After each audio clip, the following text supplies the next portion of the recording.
கர்த்தருடைய பரிசுத்த நாமத்துக்கு மகிமை உண்டாவதாக. இந்த நாளில் கூட ஓய்வு நாளை குறித்து நாம் இந்த நாளில் தியானிக்க போகிறோம். உங்களுக்கு இது மிகவும் பிரயோஜனமாக இருக்கும் என்று நான் கர்த்தருக்குள் நான் விசுவாசிக்கிறேன். இதை கேட்கிற அருமையான சகோதரியே, என்னுடைய வார்த்தை, என்னுடைய பொருள் கிறிஸ்துவை பற்றினது. உங்களால் கூட முடியுமானால் நீங்கள் உங்கள் பிள்ளைகளுக்கு, உங்கள் உறவினர்களுக்கு, உங்களுடைய எல்லாம் உங்களால் முடிந்த வரைக்கும் சொல்லணும் அப்படின்னு, ஆண்டவருக்காக நாங்கள் ஊழியம் செய்யணும் அப்படின்னு நீங்கள் நினைச்சிட்டீங்கன்னா இதை தயவு செய்து மற்றவங்களுக்கு தெரியப்படுத்துங்க. சரிங்களா? இதை நீங்கள் சொல்லும் பொழுது உங்களுடைய பலன் என்ன தெரியுங்களா? ஒரு ஆத்மாவை பரலோக ராஜ்யத்துக்குள்ளாக கொண்டு செல்றோம், அதுக்கு வழி காட்டுகிறோம் என்று உணர்ந்து, கிறிஸ்துவுக்காக, உங்களுக்காக, எனக்காக ரத்தம் சிந்தின ஆண்டுடைய ரத்தத்தை மற்றவர்களுக்கு தெரிந்து கொள்ளும்படி, சுத்திகரிக்கும்படி நீங்க அவருக்கு வழி காட்டுறீங்க. சரிங்களா? இந்த சத்தியம், ஓய்வு நாள் சத்தியம் என்றாலே அது பாதாள வாசலுக்கு போகிற சத்தியம். அந்த ஓய்வு நாளை ஆசிரிக்கிறவர்கள் தவறானவர்கள். ஓய்வு நாள்லாம் இன்றைக்கு ஓய்வு நாள் ஆசிரிக்கிறீங்களா அப்படின்னு கேட்டாலே அவர்களை கள்ள தீர்க்கதரிசி, அவர் தவறானவர்ன்ற ஒரு போதனையை உலகம் முழுசும் உடைச்சிருக்கிறாங்க. ஆனா வேதத்தை எடுத்து நீங்க வாசிச்சு பார்க்கும்பொழுது உண்மையாகவே தேவன் கொடுத்த கற்பனைக்கு கீழ்ப்படுகிறவர்கள் என்கிற சத்தியத்தில் அறிவை அறிந்து கொண்டீர்களானால் நீங்க இன்றைக்கு கேட்கிற நீங்கள் மற்றவர்கள் உதவிகள். ஹல்லேலூயா! இது வெறுமையான விடாதீர்கள். நீங்கள் இது கர்த்தருடைய வார்த்தை. ஹல்லேலூயா! நீங்கள் ஒரு ஆத்துமாவை பரலோக ராஜ்யத்துக்கு கொண்டு செல்ல நீங்கள் வழிவிடும்படி உங்களை தாழ்மையோடு கூட நான் கேட்டுக்கொள்கிறேன். இந்த நாளில் கூட ஓய்வு நாளை, ஆண்டவர் கொடுத்த ஓய்வு நாளை பரிசுத்தமாய் ஆசரிக்க நினைப்பாயாக. யாத்திராகமம் 20வது அதிகாரம் 4வது வசனத்துல ஆண்டவர் கொடுத்த கட்டளை அது நமக்கல்ல, அது இஸ்ரவேலுக்கு, அது யூதருக்கு என்று சொல்லிவிட்டு நிறைய பேர் இன்றைக்கு பகிரங்கமா ஆண்டவருக்கு விரோதமா போதிக்கிறாங்க. அல்லேலூயா! ஆனா கிறிஸ்து எங்காவது சொல்லியிருக்கிறாரா? கர்த்தர் கொடுத்த ஓய்வுனால அதை அழித்து விடுங்கள், மாற்றி விடுங்கள் என்று சொல்லி வசனத்தோடு கூட அவர் சொல்லியிருக்கிறாரா? தன் சீடர்களுக்கு, இல்ல இஸ்ரவேல் தேசம் முழுவதும் அவர் இருந்தபோது எல்லாருக்கும் ஜனங்களுக்கு அவர் சொல்லியிருக்கிறாரா? கிறிஸ்து மாற்றினாரானால் வேத வசனத்தோடு கூட போதிக்க வேண்டும். ஒரு கர்த்தருடைய வசனத்தை போதிக்கும் போது அவருடைய வசனத்தை உண்மையாகவே பயபக்தியோடு கூட, ஆதாரத்தோடு கூட, வசனத்தோடு கூட சுட்டி காட்டி போதிக்க கடவன் என்று சொல்லியிருக்கிறது. அப்படியானால் கிறிஸ்து மாற்றப்படவில்லை. ஓய்வு நாளை ஆண்டவராக இயேசு கிறிஸ்துவும் பிதாவுக்கு கீழ்ப்படிந்து அந்த நாளை மனுஷகுமாரன் ஓய்வு நாளுக்கும் ஆண்டவராய் இருக்கிறார். அல்லேலூயா! இப்ப பிதாவாகிய தேவன் மனுஷகுமாரனாய் நம் மத்தியில அப்பொழுது இருந்தபோது அவர் சொல்லியிருக்கிறார், மனுஷகுமாரன் ஓய்வு நாளுக்கும் ஆண்டவராய் இருக்கிறார். அதிலே பாருங்க, ஆன்சர் எல்லாமே அதிலே இருக்குது. தேவன் கொடுத்த கற்பனைக்கு அவர் கீழ்ப்படிந்து ஆசரித்தார் என்று வேத வசனத்தோடு கூட இதுக்கு முன்பாக வீடியோக்களை நிறைய கொடுத்துருக்கோம், நீங்க வாசிச்சு பாருங்க. அப்ப கிறிஸ்துவுக்கு கீழ்ப்படிய வேண்டும்னா பிதாவுக்கு கீழ்ப்படிய வேண்டும். அவருக்கு வார்த்தைகளுக்கு கீழ்ப்படிய தேவையில்லை. அவர் கொடுத்தது எல்லா பிரமாணங்களும், நியாய பிரமாணம் முழுவதும் இஸ்ரவேலுக்கு அப்படின்னு சொல்லிவிட்டு கிறிஸ்து என்ன சொன்னாரோ அதை பின்பற்றுவோம் என்று சொல்லி கிறிஸ்துவை பின்பற்றி போகிறார்கள்.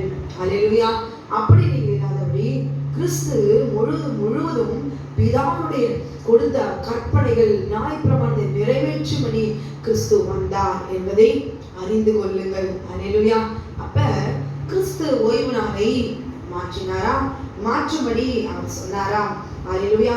ஒருவேளை இந்த ஓய்வு நாளை ஆசரிக்கலைன்னா, பரிசுத்தமா இந்த ஓய்வு நாளை பரிசுத்தமாய் ஆசரிக்காதவர்கள் என்ன நடக்கும் தெரியுங்களா? கிறிஸ்து அவர் மேல் குற்றம் சாட்டுவார். அல்லேலூயா! கிறிஸ்து ஓய்வு நாளை யாரெல்லாம் ஆசரி பண்ணினார்களோ, புறமே தள்ளி போட்டார்களோ, அதுக்கு விரோதமாய் பிரசங்கித்தார்களோ, போதித்தார்களோ, எதிர்த்து நின்றார்களோ, இல்ல அந்த நாள் இஸ்ரவேலுக்கு, அது யூதருக்கு, நமக்கல்ல அப்படி வெளியரங்கமாய் போதித்திருக்கிறார்களோ அவர்கள் எல்லாரையும் தேவனாகிய கர்த்தர் என்ன செய்வார்? அவர்களை பிதாவுக்கு முன்பாக குற்றப்படுத்துவார். என்ன சொல்வார்? இப்ப வீட்டுல நீங்க பாத்தீங்கன்னா 2 பிள்ளைங்க சண்டை போட்டுக்கிட்டா அந்த ஒரு பிள்ளை அப்பா கிட்ட சொல்லும், அப்பா அப்பா இப்படி தங்கச்சி இந்த மாதிரி செஞ்சா, அவ செய்தா இப்படிலாம் செஞ்சாங்க, சண்டை போட்டாங்க அப்படின்னு சொல்லிட்டு பிள்ளை வந்து அப்பா கிட்ட வந்து எல்லாவற்றையும் சொல்லு. அல்லேலூயா. ஆமென். யோசேப்பை நீங்க பாத்தீங்களா? ஆமென். அவருடைய கூட பிறந்த சகோதரர்கள், லேயாளுக்கு பிறந்த சகோதரர்கள் எல்லாம் அவருடைய துரோகத்தை, அவங்க செய்கிற தவறெல்லாம் யாக்கோபிடத்துல வந்து சொல்லி சொல்லி அவருடைய தவறுகளை எல்லாம் சுட்டி காட்டுவாராம் யோசேப்பு. அல்லேலூயா. அப்படிதான் ஆண்டவராகிய இயேசு கிறிஸ்துவும் என்ன செய்வாரு? இந்த ஓய்வு நாள்ல யாரெல்லாம் ஆசரிக்காமல் உண்மையாகவே சத்தியத்தை அறிந்து புறம்பே தள்ளினவர்களும் ஆமென் அறியாம அசட்டையாய் சொல்லப்பட போது. இப்ப பாருங்க, அந்த வார்த்தை, கர்த்தருடைய வார்த்தை ஓய்வு நாளை குறித்து இப்பொழுது நீங்க கேட்கிறது எதற்கு? தேவனுடைய சத்தியத்துக்கு கீழ்ப்படிய வேண்டும். ஏன் இதுவரைக்கும் சத்தியத்தை கீழ்ப்படியாம, ஒருவேளை அதை அறிந்து அதுக்கு முக்கியத்துவம் கொடுக்காம ஒரு பயபக்தி இல்லாம அசட்டை பண்ணப்பட்டிருந்தால் கர்த்தர் இன்னொரு தருணத்தை அவரை கேட்கும்படி அவர் கொடுக்கிறாருன்னா அது செவி சாய்க்க வேண்டும். அல்லேலூயா. உங்களுக்கு ஒரு தருணம் கொடுக்கப்பட்டாயிற்று. கொடுக்கப்பட்ட நேரத்துல என்ன செய்ய வேண்டும்? நாம் அறிந்து கொண்டு அவரோடு கூட, கிறிஸ்துவோடு கூட நாம் நடக்க வேண்டும். ஆண்டவர் அவர் ஞாயிற்றுக்கிழமை நாளிலே ஆண்டவர் அவர் கேட்பார், ஆண்டவரே எனக்கு யாரும் இதுவரைக்கும் இந்த சத்தியத்தை சொல்லவே இல்லை. முதலாவது ஆண்டவர் கேட்பார், ஏன் சொல்லவில்லை? முதலாவது வேதத்தை ஆமென் நானே எழுதி உங்களுக்கு நான் கொடுத்திருக்கிறேனே, நீங்க படித்திருக்கிறீங்க, நீங்க படித்த டேட், நேரம், சூழ்நிலை எல்லாவற்றையும் ஆண்டவர் சொல்லுவார். அல்லேலூயா.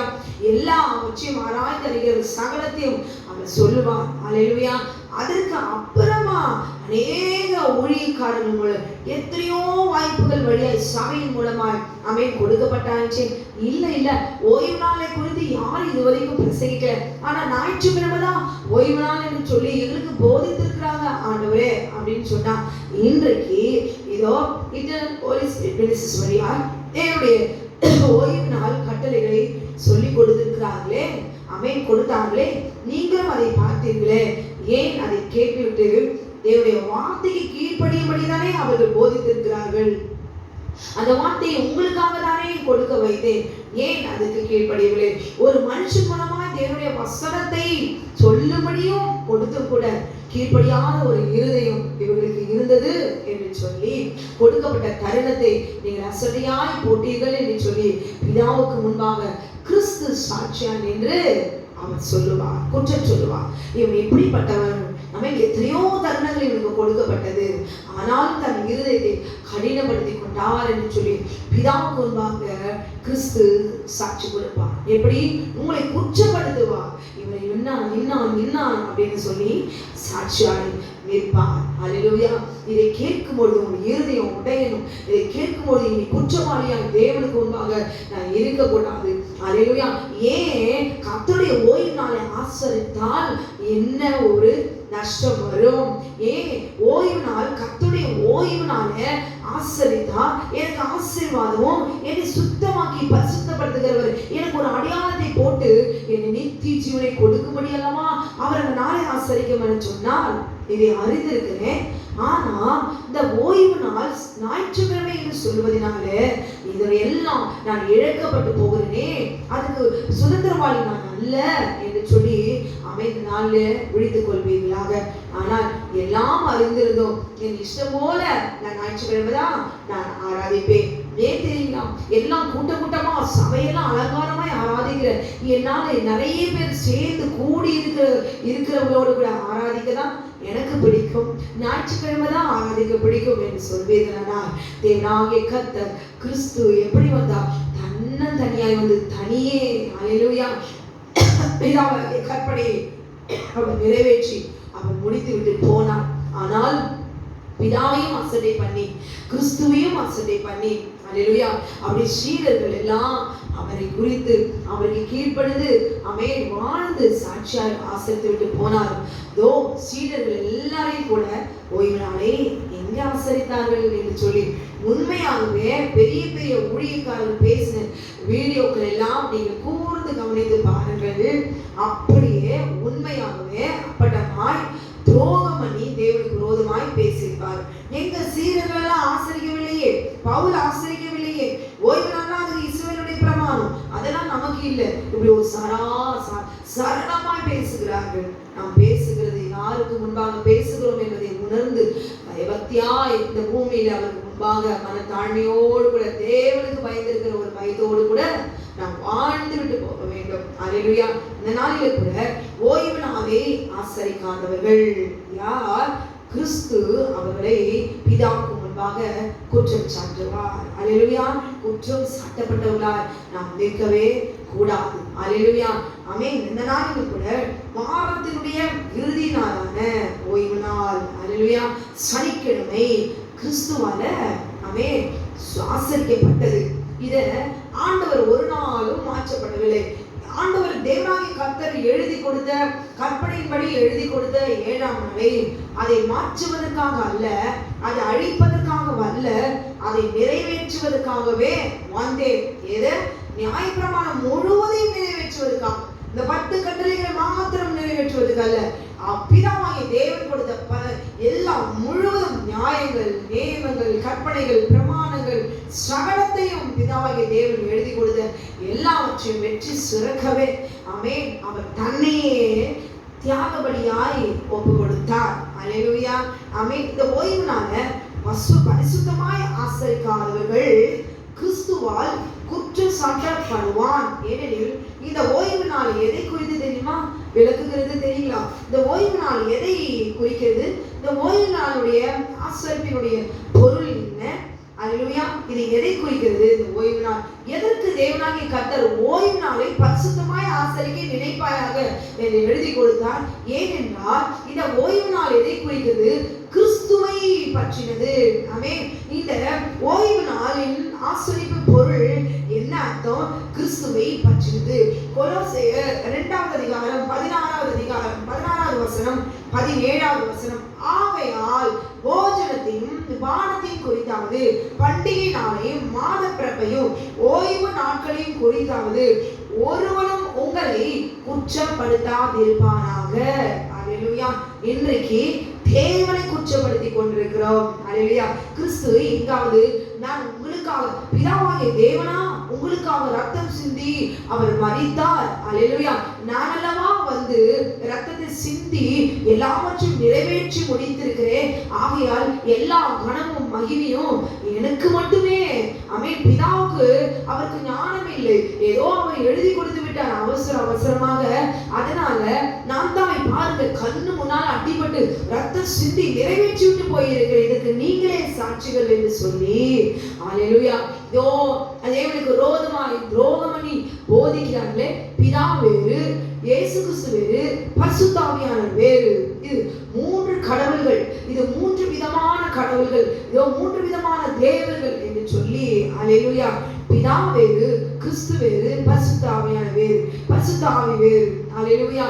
பிதாவும் நானும் ஒன்றாய் இருக்கிறோம் என்று தேவனாகிய கர்த்தர் யோவான் 10ஆம் அதிகாரம் 30வது வசனம் சொல்லப்பட்டிருக்கிறது. அப்ப போதிக்கும் போது பிதாவும் நானும் ஒன்றாய் இருக்கிறோம் என்று இயேசு கிறிஸ்து அவர் சொல்லி இருக்கிறார் என்று ஆமென். இப்பொழுது உலக சபையில போதிக்கும் பொழுது அப்ப பிதா கொடுத்த கற்பனை எங்கே? இயேசு கிறிஸ்து கொடுத்த உபதேசங்கள் மாத்திரம் எடுத்துக்கொண்டு ஆண்டவர் கொடுத்த இயேசு கிறிஸ்து உபதேசங்களாய், வசனங்களாய், வார்த்தைகளாய் கொடுத்த வார்த்தைகள் எல்லாமே எதை பேசுகிறது? எதை குறிக்கிறது? எதை நிறைவேற்றுகிறது? பிதாவாகிய தேவன் கொடுத்த கற்பனைகளை, நியாயப்பிரமாணத்தை நிறைவேற்றும்படி, கிறிஸ்துவின் மூலமாய் நிறைவேற்றும்படியாய், வசனத்தின் வழியாய், வார்த்தை வழியாய், உபதேசங்கள் வழியாய் இப்படி விதமாய் போதிக்கப்பட்டு நிறைவேறினது. அல்லேலூயா. ஆமென். பிதாவாகிய தேவன் அது இஸ்ரவேல் ஜனங்களுக்கு அவர் கொடுத்தார் என்று சொல்லி அப்படியே அந்த வேதத்தை பாதியா அந்த பழைய ஏற்பாடு அப்படியே எடுத்துக்கொண்டு போய்விடுகிறது தானே. கிறிஸ்துவின் உபதேசம் மாத்திரம் இது தனியா எடுத்துக்கொண்டு போய்விடுகிறது தானே. இதில் ஒன்றும் அங்கொன்றும் இங்கொன்றும், இங்க ஒரு பிரமாணம் அங்க ஒரு பிரமாணம், பிரமாணத்தின் மேல் பிரமாணம், தன் இஷ்டத்துக்கு ஏற்றபடி, தன் சிந்தைக்கு ஏற்றபடி அந்த மனுஷனுடைய பிரமாணத்தை கூட்டி கொண்டு தேவனுடைய பிரமாணத்துக்கு இடம் கொடாதபடிக்கு அழித்தே போட்டுட்டாங்க. 10 கட்டளையே ஒரு மனுஷனுக்கு, ஒரு குடும்பத்துல, ஒரு வீட்டில் இருக்கிற கிறிஸ்து, நான் கிறிஸ்துவின் சாயலாய் மகிமையுமாய் இருக்கிறேன் என்று சொல்லுகிறீர்களே, 10 கட்டளைகள் தெரியுங்களா? உங்கள் மனைவிக்கு 10 கட்டளைகள் என்றால் தெரியுமா? நீங்கள் ஏற்படுத்தி கொண்ட பிரமாணத்தின்படிதான் உங்க பிள்ளைகளை நீங்கள் வளர்க்கிறீர்கள். அல்லேலூயா. ஆமென். ஆனால் என் ஆண்டவர் எனக்கு என்ன கட்டளைகள் கொடுத்திருக்கிறார், அவருக்கு தான் நான் கீழ்ப்படியே. நான் எந்த சபைக்கு போறனோ அங்கே என்ன போதிக்கிறார்களோ, அங்கே எப்படிப்பட்ட உபதேசத்தை சொல்லுகிறார்களோ அதை கடைபிடித்து பின்பற்றி போகிறவர்களாய் நான் இருப்பேன் என்று அஸ்வட்டையா இருந்து விடாதீர்கள். ஹல்லேலூயா. இந்த ஓய்வு நாள் பிதாவாகிய தேவன் எதற்கு அவர் கொடுத்தார் ஆசரிக்கும்படி? இது கிறிஸ்துவை பற்றினது. ஹல்லேலூயா. அப்படின்னா ஒருவன் தேவனாகிய கர்த்தருடைய கற்பனைகளில 10 கற்பனைகளில 9 கற்பனைகளை கை கொண்டு நடந்து ஓய்வு நாளை பரிசுத்தமாய் ஆசரிக்க நினையாமல், ஹல்லேலூயா, வரப்போகிற அந்த நித்திய இளைப்பாறுதலின் நிழலாய் நினைவு கூறாமல் போனார். இந்த ஓய்வு நாள் எதற்கு? இது இந்த நாள் எதை குறிக்குது அப்படின்னா இளைப்பாறுதலின் நிழலாய் நினைவு கூறணும். அந்த நாள்ல வரும்பொழுதுதான் நான் கூட நிலைப்பாற போறேன், நான் கூட என்ன செய்ய, எல்லா மனுஷன் ஒரு நாள் இளைப்பாறணும். ஹல்லேலூயா. இங்க பூமியில டெய்லி நம்ம இளைப்பாறோம், நைட்ல இளைப்பாறோம், பகல்ல இளைப்பாறோம். ஆனா நித்தியமா இளைப்பாறுகிற நிழல் ஒரு நாள் ஒவ்வொரு மனுஷனுக்கும் வரும். அப்ப அந்த ஓய்வு நாள்ல நம்ம வரும்பொழுது, எதுக்கு ஓய்வு நாள்? நம்ம சபைக்கு போய் ஞாயிற்றுக்கிழமை போய் கை தட்டி பாடி ஒரு மணி நேரம், அதுவும் மெசேஜ் கொடுக்குற டைம் கரெக்டா ஃபேமிலியா வந்து பிரசங்கிக்கிற வார்த்தை மட்டும் வாங்கிக்கிட்டு வேகமா அப்படி வீட்டுக்குள்ள போய் நுழைந்து விடுவார்கள். இவர்களுக்கு அல்ல தேவன் கொடுத்தது. ஆமென். இந்த ஓய்வு நாள் எதற்கு கொடுக்கப்பட்டது? இது நித்திய இளைப்பாறுதலுக்கு நினைவு கூற வேண்டும். நான் ஆலயத்துக்கு போகும்போது எதற்கு நான் போகிறேன்? ஹல்லேலூயா. ஆமென். எதுக்கு போறேன்? நான் ஒரு நாள் என் ஆத்துமா நித்திய இளைப்பாறுதலுக்கு நிழலாய் கொடுக்கப்பட்ட இந்த நாளை நான் ஆசரித்திருக்கிறேன், இந்த நாள் நான் கீழ்ப்படிந்திருக்கிறேன், நான் ஆராதிக்க போனேன். என் ஆத்துமா ஒரு நாள் இளைப்பாறும். அவன் இளைப்பாறுகிற இடம் எங்க? ஆண்டோட சந்நிதிக்கு போகணும், அழியாமை சுதந்திரிக்க போகணும். என் ஆத்துமா அந்த சந்தோஷத்தை நினைவு கூர்ந்து அவன் ஓய்வு நாளை ஆசரிக்க வேண்டும். நினைவு கூறுவாயாக. எதை நினைவு கூறணும்? கைத்தட்டி பாடி சந்தோஷமா விதவிதமா ட்ரெஸ் போட்டுக்கிட்டு சந்தோஷமா அங்க சபையில போறதுக்கு எதுக்கு? நினைவு கூறுவாயாக. பரிசுத்தமாய் ஆசரிக்க நினைவு கூறுவாயாக. எதற்கு சொன்னா என் ஆத்துமா எனக்கு நித்திய இளைப்பாறுதல் ஒரு நாள் வரும். அதை நான் இப்பவே என்ன பண்றேன்? நிழலாய் அதை நினைவு கூறுகிறேன். அடையாளமா அதை நினைத்து, ஆண்டவரே என்னையும் என் ஆத்துமாவையும் ஒரு நாள் நீங்க என்ன செய்ய போறீங்க? நான் உங்களுடைய ராஜ்யத்தை நான் சுதந்திரிக்கணும்னா என் ஆத்துமா பரிசுத்தமாகணும், என் சரீரம் பரிசுத்தமாகணும். அந்த சந்தோஷத்தோடு கூட இதோ நான் ராஜ்யத்துக்குள்ள வராம போய்விடக் கூடாது, என்னை சுத்திகரியும், என்னை பரிசுத்தப்படுத்தும் ஆண்டவரே என்று சொல்லி அதை நினைவு கூர்ந்து. எப்படி நீ ஓய்வு நாள் இது வரைக்கும் நீங்க ஆயிரத்துக்கு எப்படிலாம் எந்தெந்த நினைவோடு நீங்க போனீங்களோ எங்களுக்கு தெரியாது. ஆனா ஓய்வு நாள் இந்த நாளிலிருந்து நீங்க எப்படி போகணுமா? நான் ராஜ்யத்துக்குள்ள நான் போகணும், என் ஆத்துமா சுத்திகரிக்கிறதுக்கு கர்த்தர் வர சொல்லியிருக்கிறாரு. என்ன? சரீரத்தை, ஆவி ஆத்துமா சரீரத்தை பரிசுத்தமாக்கி என் நெற்றியில அடையாளத்தை போட போகிறார். ஹல்லேலூயா. பாருங்களேன், இதோ ஒரு இந்து சகோதரன் என்கிட்ட அவர் சொன்னாரு, இந்த ஓய்வு நாள் குறித்து சரியா ஒரு நல்ல ஒரு எடுத்துக்காட்டு ஒன்று சொன்னார். இங்க பாருங்களேன், கிறிஸ்தவர்கள் எப்படி ஏமாற்றுகிறாங்க. இவங்களுக்கெல்லாம் ஒரு காலத்தை ஆண்டவர் வச்சிருக்கிறாருன்னு அவர் என்ன தெரியா சொன்னாரு? அங்க எங்களுடைய அப்பா கூட இறந்துட்டாரு. அப்படியே கல்லறையில எல்லாரும் படிச்சுட்டு அவங்க போயிட்டாங்க. இப்ப நான் போய் எங்க அப்பாவுடைய கல்லறையை நான் போய் தேடணும்னா நான் எப்படி நாம போய் தேடுவேன் சிஸ்டர்? இப்போ எங்க அப்பாவுடைய கல்லறைனா நான் அந்த கல்லறை மேல எங்க அப்பாவுடைய தோற்றம், எங்க அப்பாவுடைய மறைவு, எங்க அப்பாவுடைய பெயர் அதுல எழுதப்பட்டிருக்குது. இப்ப நான் போற அடுத்த மாசம் நான் போய் பார்க்கணும்னா கல்லறை மேல ஒரு அடையாளமும் இல்ல. அப்ப எங்க அப்பா இளைப்பாறுகிற இடம் எனக்கு தெரியல. அப்ப நான் எப்படி கண்டுபிடிக்கிறேன்னா, மனுஷனே அந்த கல்லறை மேல என்ன செய்யறான்? தோற்றம், மறைவு, இன்னார்னு சொல்லி எழுதி கல்லறைக்கு மேல என் அப்பாவுடைய பெயரை எழுதி வைத்ததுனால நான் என்ன செய்யறேன்? என் அப்பா இளைப்பாறு இடத்தை போய் கொஞ்ச நேரம் நான் போய் பார்க்கணும்னு போகும்போது அந்த அடையாளத்தை பார்த்துதான் நான் போய் என்ன செய்யறேன்? என்னுடைய அப்பா இளைப்பாறுகிற அந்த கல்லறையில போய் நான் உட்கார்ந்துட்டு நான் வரேன், அதை கண்டுபிடிக்கிறேன். எது? அந்த அடையாளத்தை பார்த்து நான் கண்டுபிடிக்கிறேன். ஒரு இந்து சகோதரனுக்கு இப்படிப்பட்ட தேவனுடைய வார்த்தை இந்த அளவுக்கு ஒரு அறிகிற அறிவு, எந்த அறிவு? சத்தியத்தை அறிகிற அறிவு, உலகத்தை அறிகிற அறிவு அவருக்குள்ளாக இருக்குமானால், கிறிஸ்தவர்களே, சபைகளே, உங்களுக்கு என்று தேவனாகிய கர்த்தர், ஏன்னா நீங்க ஆல்ரெடி எல்லாமே பரிசுத்தமானவங்க தான் நீங்க சொல்வீங்க. ஆனா எதுக்கு ஆண்டவர் பரிசுத்தமாய் ஆசரிக்க ஓய்வு நாளை நினைப்பாயாக என்று சொன்னாரு? உங்களுக்கு அடையாளம் போடணும். நீங்க எல்லாரும் தான் நியாயத்தீர்ப்புக்குள்ள வருவீங்க. நியாயத்தீர்ப்பு நாளில வரும் பொழுது, வந்து நிற்கும் பொழுது, நீங்க யாருன்னு கர்த்தர் அடையாளத்தை போடுறார், புரிந்து கொள்ளுங்க. அல்லேலூயா. இதெல்லாம் நீங்க ஆராதிக்கிற ஓய்வு நாள் என்று சொல்லி ஞாயிற்றுக்கிழமை ஆராதிக்கிறீங்களே, இந்த அடையாளத்தெல்லாம் உங்களுக்கு சொல்லி கொடுத்திருக்கிறாங்களா? இதனுடைய விளைவெல்லாம் சொல்லி கொடுத்திருக்கிறாங்களா? எதையும் சொல்லியிருக்க மாட்டார்கள். ஓய்வு நாள் ஆசரிக்கிறனா வருகிற சாபம் ஆசிரியர் எதையும் சொல்லியிருக்க மாட்டாங்க. அந்த நாள் தான் இது. கிறிஸ்து உயிர் தெரிந்தா நம்ம சேர்ந்து கைத்தட்டி பாடலாம். இது மாத்திரம் தான் தெரியுமே தவிர சத்தியத்தை அறிகிற அறிவு உங்களுக்கு யாருமே சொல்லியிருக்க மாட்டாங்க. ஹல்லேலூயா. நீங்க வரும்பொழுது தேவனுக்கு தெரியும். ஆனா உங்க நெற்றில அடையாளம் இருக்கா? ஓய்வு நாளை, கிறிஸ்துவை அந்த நாளில நினைவு கூர்ந்து இருக்கிறீங்களா? பிதாவாகிய தேவன் கொடுத்த அந்த கட்டளைக்கு என் குமாரனை இவர்கள் பரிசுத்தமாய் ஆசரிக்க நினைத்திருக்கிறார்களா? ஏன்னா கிறிஸ்து தான் நம்மை எழுப்ப போகிறார். ஹல்லேலூயா. ஆமென். அப்ப எழுப்பும் போது அந்த நாளிலே, ஓய்வு நாளிலே கிறிஸ்துவை ஆசரித்திருக்கிறார்களா? நினைவு கூர்ந்து இருக்கிறார்களா? அப்ப நித்திய இளைப்பாறுதலுக்கு அடையாளமா நேராய் கொடுக்கப்பட்ட அந்த நாலஞ்சு நினைவு கூறும்படி, எது? கிறிஸ்துவை நினைவு கூறும்படி என்னைய ஆண்டவர் உயிரோடு ஒரு எழுப்புவார் அப்படின்னு சொல்லி ஒரு அடையாளத்தை கர்த்தர் உங்களுக்கு நெற்றில போடும்படி. ஏனென்றால் இப்ப வரும்பொழுது எல்லாரும் தான் வருவாங்க, ஒருத்தரும் வருவாங்க. அப்ப வரும்பொழுது கிறிஸ்து சொல்வாரா, இவன் கிறிஸ்துவை ஆசரிக்கவில்லை, தகப்பனிடத்துல சொல்வார், குற்றம் சாட்டுவார், இவர் ஓய்வு நாளை ஆசரிக்கவில்லை என்று சொல்லி. ஹல்லேலூயா. அப்பொழுது நீங்க ராஜ்யத்துக்குள்ள நீங்க போக முடியுமா? இப்படி ஒரு தவறான மனுஷனுடைய பிரமாணம், போதகர்கள் அவர்களால் ஏற்படுத்திக் கொண்ட பாரம்பரியங்கள், கிறிஸ்துவை விட்டு விதமான சகலத்தையும் எல்லாவற்றையும் மாற்றி போதிக்கிற உபதேசங்களை பின்பற்றுவீர்களானால், உங்களை இதுவரைக்கும் வளர்த்த போதகர்கள், சபைகள் உங்களை ராஜ்யத்துக்குள்ளாக கொண்டு போக முடியுமா? உங்க வீட்டுக்கு ஜெபம் பண்றதுக்கு அவர்களாக ஒருவரும் வரமாட்டாங்க. ஆமென். ஒருவரை ஜெபிக்கிறதுக்கு கொண்டு வர வேண்டும் என்றால் என்னென்ன ஏற்பாடு செய்ய வேண்டும் தெரியுமா? ஒருவர் உங்களுக்கு வியாதி வீட்டில படுத்து கொண்டால், யாரையாவது ஒரு போதகரை கொண்டு வந்து ஜெபிக்க வேண்டும் என்றால் எத்தனை பிரயாசங்கள் எடுக்க வேண்டும் தெரியுமா? ஹல்லேலூயா. பரலோக ராஜ்யம் என்ன எங்கே இருக்கா? நம்மளா போய்விட முடியுமா?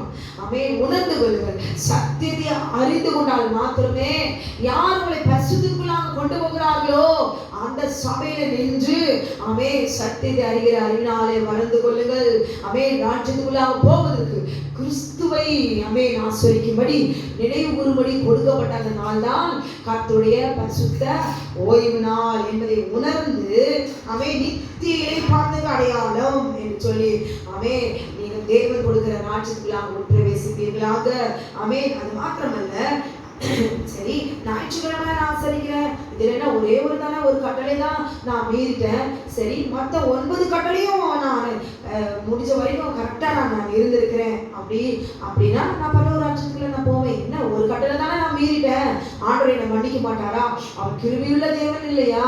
எழுதப்பட்டிருக்கிறதே அப்படின்னு சொல்லி நீங்க சொல்வீங்கன்னா, வேதம் சொல்லுகிறது ஒரு கற்பனையை மீறினாலும் 10 கற்பனையை மீறினதாக எண்ணப்படுவான். எப்படி என்று சொல்லி நீங்க கேட்கிறீங்களா? வசனத்தோடு கூட நான் சொல்றேன். இதெல்லாம் சொல்லி கொடுத்துக்கவே மாட்டாங்க. ஒரு கட்டளை மீறிட்டா இது எல்லாவற்றையும் மீறினதாக அர்த்தம் என்று சொல்லி யாரும் போதித்திருக்க மாட்டாங்க. ஹல்லேலூயா. யாக்கோபு 2வது அதிகாரம் 10வது வசனத்திலிருந்து 12வது வசனம் வரைக்கும் வாசிக்கிறேன். எப்படி எனில், ஒருவன் நியாயப்பிரமாணம் முழுவதும் கை கொண்டதும் ஒன்றிலே தவறினார். ஹல்லேலூயா. இங்க நியாயப்பிரமாணம் பழைய ஏற்பாடு அதெல்லாம் ஒழிச்சிட்டாருன்னா, இங்க புதிய ஏற்பாடுல ஏன் இதெல்லாம் எழுதப்பட்டிருக்க? நியாயப்பிரமாண வார்த்தையே வந்திருக்காது. எதுக்கு வருது? நியாயப்பிரமாணம், ஒருவன் நியாயப்பிரமாணம் முழுவதையும் கை கொண்டிருந்தோம். அல்லேலூயா. நான் எல்லாமே ஆர்டர் முன்பாக ஒழுங்கா இருக்கிறேன், எல்லா பிரமாணத்தையும் நான் கடைபிடிக்கிறேன், 10 கட்டளையும் கடைபிடிக்கிறேன். என்ன ஒண்ணு, சண்டே மட்டும் நான் என்ன செய்யறேன், ஓய்வு நாள்னு சொல்றேன். சண்டே மட்டும் ஓய்வு நாள் சொல்லவே சொல்லாதீங்க. சண்டே சர்வீஸ் நான் அட்டெண்ட் பண்றேன்னு சொல்லுங்க. ஆனா கர்த்தர் எழுதி கொடுத்துக்க ஓய்வு நாள் ஞாயிற்றுக்கிழமை அல்ல, அது இல்லை, இது மனுஷர்கள் ஏற்படுத்தின நாள் என்று சொல்லி அறிக்கையிட்டு கிறிஸ்து உங்களை குறித்து குற்றம் சாட்டாதபடிக்கு அந்த ஞாயிற்றிருப்புக்கு விலகி பயந்து ஓடிவிடுங்கள். ஹல்லேலூயா, ஆமென். கர்த்தர் சொல்லுகிறார், ஒரு நியாயப்பிரமாணம் முழுவதையும் கை கொண்டிருந்தும் ஒன்றே தவறினார் எல்லாவற்றிலும் குற்றவாளியார் இருப்பான். ஹல்லேலூயா. ஒரு குடும்பத்துல ஒரு ஆள் எல்லாவற்றையும் வீட்டுல தேவையான பொருள் எல்லாம் வாங்கிவிட்டு ஒரு குறை இல்லை, கை நிறைய சம்பளம், ஒரு குறை இல்லை, எனக்கு பசி பட்டினி எந்த குறைச்சும் இல்லை, பிள்ளைகளுக்கு தேவையானது எல்லாவற்றையும் வாங்கி கொடுக்குறான். ஆனா அடிக்கிறான்னு வச்சுக்கோங்களேன், அந்த குடும்பம் நல்லா இருக்குமா, அவர் நல்லவர் சொல்ல முடியுமா? அல்லேலூயா. எல்லாவற்றையும் பெர்ஃபெக்ட்டா இருக்கிறார், ஆனா அடிக்கிறார், கை ஓங்குறார், கெட்ட வார்த்தையில பேசுகிறார் என்றால் அவரை புகழ முடியுமா? ஆனாலும் அப்படின்னு ஒரு வார்த்தை வரும். ஆனாலும் என்னதான் இருந்தாலும் இப்படிலாம் ஒரு மனுஷன் இருக்கக்கூடாது, என்னதான் கை நிறைய சம்பாதித்திருந்தாலும் இவ்வளவு பெருமை இருக்கக்கூடாது. அந்த பெருமை மட்டும் இல்லைன்னா இந்த மனுஷன் நீதிமான், இந்த மனுஷன் உத்தமன். ஹல்லேலூயா, ஆமென். புறஜாதியர் கூட பிரமாணத்தை வச்சுட்டு தான் வாழறாங்க. அவர்களும் ஒரு மனைவியோடு கூட தான் வாழ்றாங்க, அவர்களும் அவர்கள் நம்பிய தெய்வத்தை தான் வளராங்க. அந்த தெய்வம் என்னென்ன சொல்லுதோ அதெல்லாம் அப்படியே எல்லாவற்றையும் நாள் கிழமை முதற்கொண்டு எல்லாவற்றையும் ஆசரிக்கிறார்கள். ஹல்லேலூயா.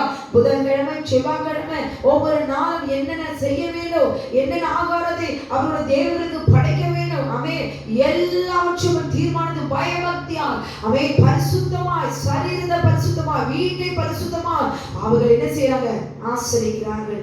ஆனால் கிறிஸ்து ஓய்வு நாளை மாற்றிவிட்டார், ஓய்வு நாளை ஒழித்து விட்டார். அவருடைய சீடர்களும் ஆசரிக்கிறதே இல்லை. எங்கெல்லாம் ஆசரிச்சாங்களா சொல்லுங்க அப்படின்னு சொல்லி தேவனுக்கு முன்பாக துரோகம் செய்கிறார்கள். அல்லேலூயா.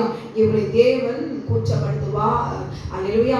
10ல் 1 தான் மீறிட்டேன் என்பவர்களுக்கு தேவனுடைய வார்த்தை இந்த நாளிலே ஆண்டவர் சொல்லியிருக்கார். ஏனென்றால் விபசாரம் செய்யாதிருப்பாயாக என்று சொன்னவர் கொலை செய்யாதிருப்பாயாக என்றோ சொன்னார். ஆகையால் விபசாரம் செய்யாமல் இருந்தும் கொலை செய்தாயானால் நியாயப்பிரமாணத்தை மீறினார். ஒரு கட்டளை நான் பர்ஃபெக்டா இருக்கேன், இன்னொருத்துல நான் வீக்கா இருக்கிறேன், அப்படி அல்ல. எதனை ஒண்ணுல நீ தவறினாலும் 10ஐயும் நீ மீறினவனாய், ஹல்லேலூயா, மீறினதாகத்தான் கிறிஸ்துவுக்கு முன்பாக எண்ணப்படுவீர்கள். ஹல்லேலூயா.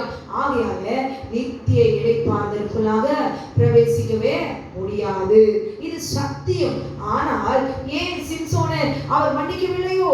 சிம்சோன் மேசினுடைய மடியில, தெலிலாள் மடியில படுத்து கிடந்தாரே, அவனுக்கே கர்த்தர் இறங்கினாரே. அதனால நான் தெலிலாளுடைய மடியில படுத்து விட்டு எனக்கும் கிறிஸ்து அவர் ஜீவனை கொடுப்பார். அல்லேலூயா. குடிக்கிறதுக்கு தண்ணியை கொடுத்தார். ஏன்? தேவ சித்தத்தை அவன் நிறைவேற்றி முடிக்கணும். அவன் வழி தரவி போனான். ஆனால் அவனுக்கு சரீரத்துல வந்த தண்டனை பார்த்தீங்களா? எந்த தெளிலாவை கண் குளிர பார்த்தானோ 2 கண்களையும் அவன் சரீரத்துல இழந்து போனான். அல்லேலூயா. அப்ப கிறிஸ்து இல்ல, அவன் நியாயத்தீர்ப்புலாம் இல்ல, அங்கே தீர்ப்பு வந்திருக்கு பாருங்க, கர்த்தர் கொடுத்திருக்கிறார். அல்லேலூயா. விபசாரம் செய்யாதிருப்பாயாக. உன்னை எதற்காக அழைத்து அபிஷேகம் பண்ணப்பட்டவனா பெலிஸ்தரிடத்திலிருந்து உன்னை விடுவிக்கும்படி நியாயாதிபதியாய் உன்னை ஏற்படுத்தினார். அங்கு போய் தெளிலானுடைய மடியில படுத்து கிடந்து கண்குளிர பார்த்தோம், 2 கண்ணும் போயிடுச்சு. அப்படிதான் எனக்கும் ஆண்டவர் இறங்குவார் என்று சொல்வீங்கன்னா உங்க 2 கண்ணையும் இழந்துதான் போகணும். அல்லேலூயா. glory. தேவன் கொடுத்த வழியில, தேவன் கொடுத்த கற்பனையில நடக்க கற்றுக்கொள்ளுங்கள். தேவன் கொடுத்த பிரமாணத்துல அனைத்தும் கிறிஸ்துவை பற்றினது, கிறிஸ்துவை குறித்தது, கிறிஸ்துவை அறிந்து கொள்ளும்படியாய் ஓய்வு நாளுடைய பொருள் இதுதான். ஓய்வு நாளை பரிசுத்தமாய் ஆசரிக்க நினைப்பீர்களாக. இதை கேட்டுக்கொண்டிருக்கிற அருமையான சகோதரே, சகோதரி, சண்டேல நீங்க ஆராதிங்க, சண்டேல சமையலை கூடி ஆசரிங்க, தப்பு நான் சொல்லவே இல்லை. ஆனா அந்த நாள் தேவனால கொடுக்கப்பட்ட ஓய்வு நாளை பரிசுத்தமா ஆசரிப்பாயாக என்று கட்டளையில கொடுக்கப்பட்ட நாள் இதுதான் என்று சொல்லி யாராவது சொல்வார்கள், அது தேவனுடைய கட்டளை மீறுகிறவர்கள் அதற்குண்டான தண்டனை கிறிஸ்துவால குற்றம் சாட்டப்படுவார்கள், இளைப்பாறுதலுக்குள்ளாக பிரவேசிக்க மாட்டார்கள் என்பதை உணர்ந்து விலகி விடுங்கள். ஹல்லேலூயா. நான் சண்டே ஆராதிப்பேன், நான் சண்டே ஆராதிக்கிறதுல ஒன்னும் பிரச்சனை இல்லை, ஆனா எல்லாரும் ஆராதிக்கலாம். ஆனால் தேவன் சொன்ன நாளிலே நீங்கள் முழங்கால் படியிட்டு கீழ்ப்படிதலை காண்பிக்க வேண்டும். ஏனென்றால் அது நித்திய இளைப்பாறுதலுக்கு அடையாளமாய் கொடுக்கப்பட்ட நாள். ஏனென்றால் நீங்கள் நித்திய ஜீவனை சுதந்திரிக்கும்படியால் ஆண்டவராகிய இயேசு கிறிஸ்து தன் ஜீவனை உங்களுக்காக அவர் கொடுத்திருக்கிறார் என்பதை உணர்ந்து கொள்ளுங்கள். இதை கேட்டுக்கொண்டிருக்க அருமையான சகோதரியே சகோதரனே, கர்த்தருடைய வார்த்தை கொடுக்கிற நான் ஒரு கேத்தலிக் சார்ந்தவர், விக்கிரக ஆராதனை சேர்ந்த ஒரு கிறிஸ்தவ குடும்பம் தான். ஆனாலும் தேவனை அறிகிற அறிவினாலே ஆமென் வளர்க்க என் ஆண்டவர் என்னை ஆண்டவர் தெரிந்து கொள்ள, என்னை ஆண்டவர் நித்திய இளைப்பாறுதலுக்கு எனக்கு ஒரு சந்தர்ப்பத்தை என் ஆண்டவர் கொடுக்கிறதுக்காக எனக்கு இந்த சந்தர்ப்பத்தை அவர் தந்திருக்கிறார். எனக்கு ஒரு நித்திய ஜீவனை கொடுப்பதற்காக என்னைக்கு என் மீது அவர் இறங்கினாரே, கிருபை வைத்தாரே. அல்லேலூயா. விலகி விடுங்கள், பொல்லாங்கானங்களை விட்டு நலமானதை பிடித்துக் கொள்ளுங்கள் என்று வேதம் சொல்லுகிறது. அப்படியானால் நீங்கள் கிறிஸ்துவை குறித்து அல்லேலூயா குற்றம் சாட்டாடப்படாதபடிக்கு, கிறிஸ்துவால நீங்கள் ஆமென் உங்களை தேவனுக்கு முன்பாக குற்றம் சாட்டாதபடிக்கு ஆமென் தேவனுடைய கோபத்தை சம்பாதித்துக் கொள்ளாதீர்கள். ஹல்லேலூயா. உடைய பிள்ளைகளுக்கு சொல்லிக் கொடுங்க, இது மற்றவர்களுக்கும் சொல்லிக் கொடுங்க. இந்த நாளை அசட்டை பண்ணி பரியாசம் பண்ணாதீர்கள். ஹல்லேலூயா. லோரி இது பரிசுத்தமான ஓய்வு நாள். இந்த நாளிலே உங்க வீட்டில் இருந்தால் அந்த நாள்ல சரியா வெள்ளிக்கிழமை சாயங்காலம் அல்லது சனிக்கிழமை சாயங்காலம் வரைக்கும் கர்த்தரை ஆராதியுங்கள். அந்த நாளில் கீழ்ப்படியுங்கள், பரிசுத்தமா இருங்கள், கர்த்தருக்கு முன்பாக உங்களை ஒப்புக் கொடுங்கள். உயர்ந்த வரைக்கும் அந்த நாளை கர்த்தருக்கு என்று செலவிடுங்கள். கர்த்தர் உங்களை ஆசீர்வதிப்பாராக. உங்களை நாங்கள் பரலோக ராஜ்யத்திலே நாங்கள் உங்களை காண நாங்கள் ஆட்சியோடு கூட இருக்கிறோம். கர்த்தர் உங்களை ஆசீர்வதிப்பாராக. ஆமென் ஆமென்.